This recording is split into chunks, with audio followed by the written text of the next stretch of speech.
Hey guys, so it's time for another Hall of Fame video. My Hall of Fame binder video, as you can see from the title, doing Andre Dawson this week. I'll talk a little bit more about that in a minute. I didn't do one last week. It was just kind of a crazy week. We have a lot going on in my family right now. We took our oldest daughter to college, so she started college at Pitt this last week, and so we did all that. Then my other kids, my other three, all had first day of school this week, and just life has just been crazy. So I can put out other videos kind of quickly, but to actually take the time to prep and do this, I just didn't have time last week.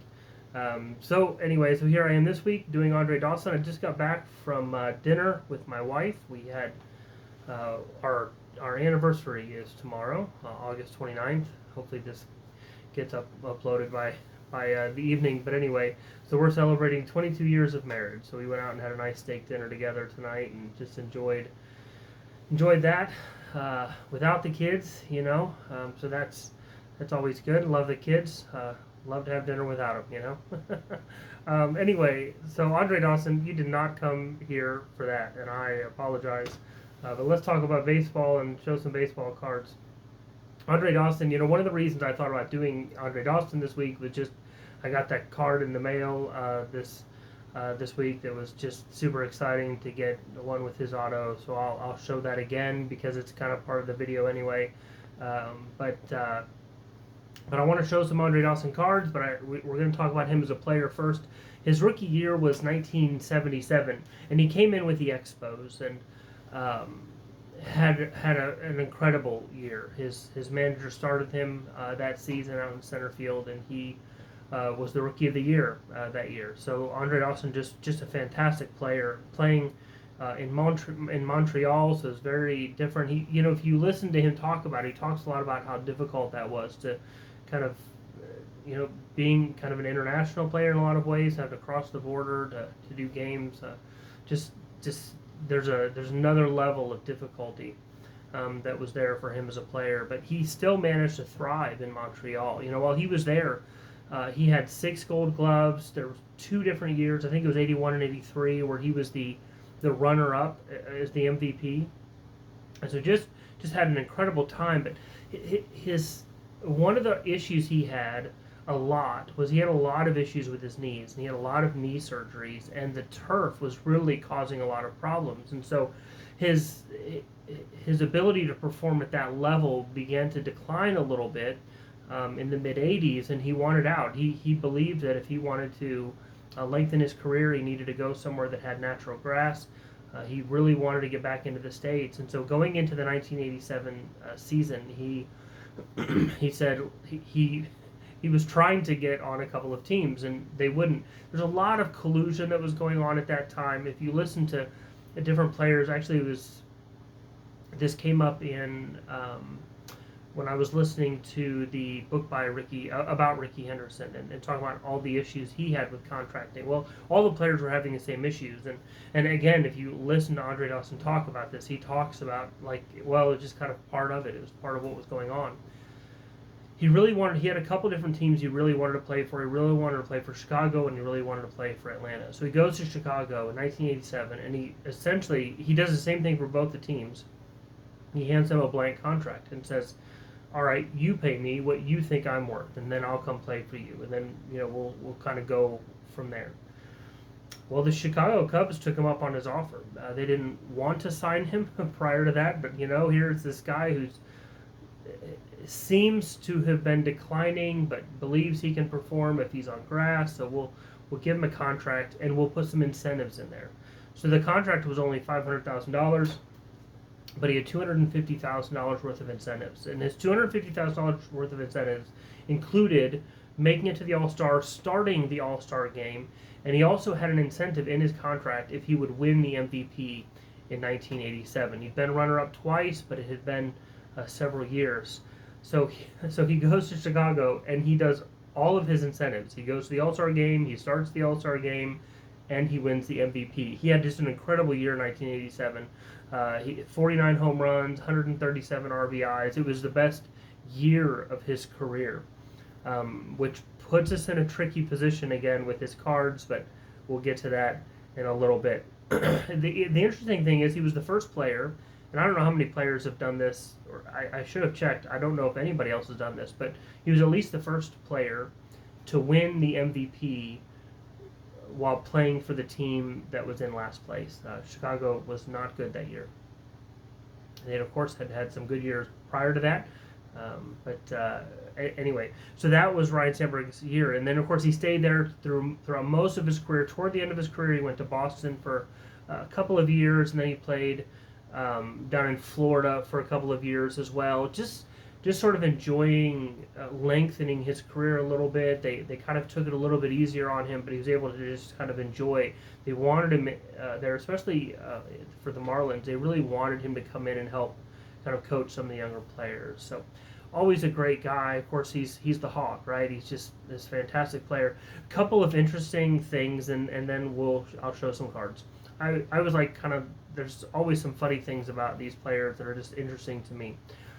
He is the second player to hit 2 home runs in the same inning and do it 2 times. Like, he's the second player to do that twice. So 2, 2, and 2, right? So 2 home runs in the same inning, and he did it twice.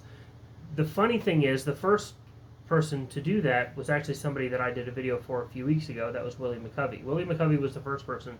Andre Dawson was the second one. He was the second person to do that feat. So that's interesting. But he does actually hold a record. He holds the record for the most intentional walks in a baseball game. That happened in 1990. They were playing against the Cincinnati Reds, and he was walked 5 times, intentionally walked 5 times. Now, it was a long game. It was 16 innings. The Cubs ended up winning 2-1.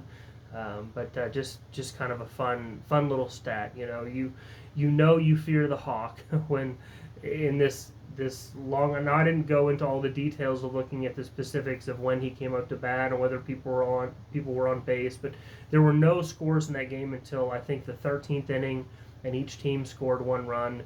And then in the 16th inning, the Cubs won the game with their second run of the game. So just kind of an interesting game. I'm sure there are people out there, Cubs fans or Reds fans, who could give some more details on those. But anyway, enough of that. Let me show you some cards.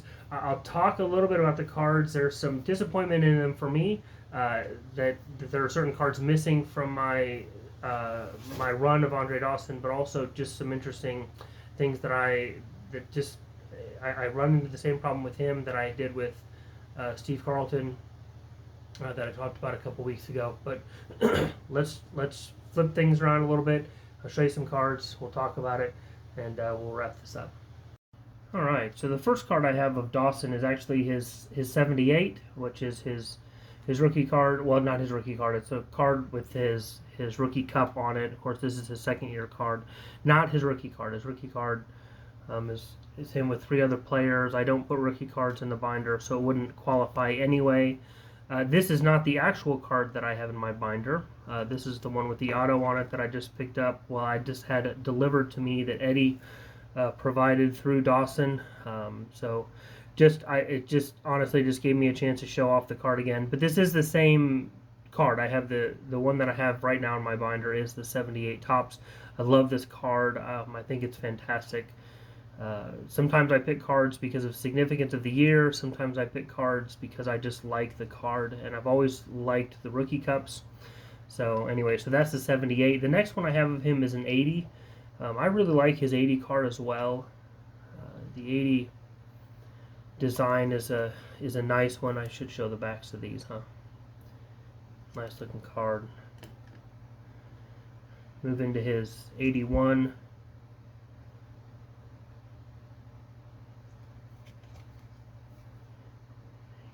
Card. And I jump right to 83. I do not have his 82. I do like his 83 card as well. I enjoy the 83 and 84 sets. I've talked about this before. A lot of different sets over the years have done this where they have the 2 different images, and I enjoy those. That's the back of the 83 and the 85.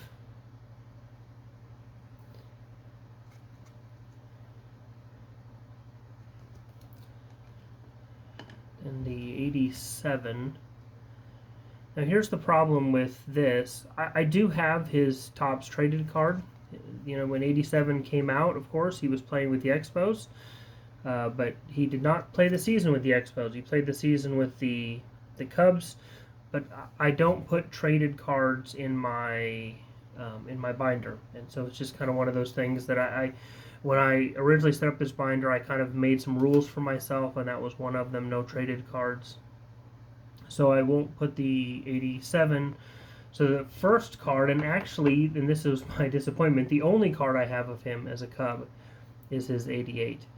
I don't have anything after this for Dawson. But when I started collecting cards, and right around this time, 87, 88, I remember him as a Cub. This is how I remember him playing. I was living close enough to Chicago that was the team that got talked about a lot, and so I enjoy that's probably my second favorite Andre Dawson card after his 78. So his 78 would be my favorite, and then his 88 would be right after that. And I just love that card. When I think of Andre Dawson, like in my head, I think the 88 Topps. And of course, it does have the statistical year on the back. It does talk about that. I know some people really like the idea that in the year following their great year, you've got all of that, and he does have the numbers in italic, which is always fun to see.